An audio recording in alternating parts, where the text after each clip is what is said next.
Respected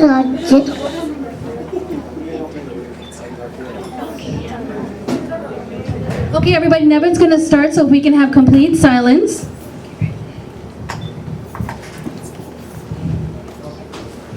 Respected Arjun parents, friends.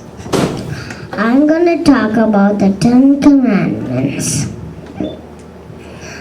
God gave Moses these 10 commandments to give to his people because he loves us and he knows the best. These are the 10 commandments. 1. Put God first. 2. Worship God. 3. Put God's name in respect. 4. Remember God's Sabbath. 5. Respect your parents. 6. Don't hurt others. 7. Be faithful and marriage. 8. Don't steal.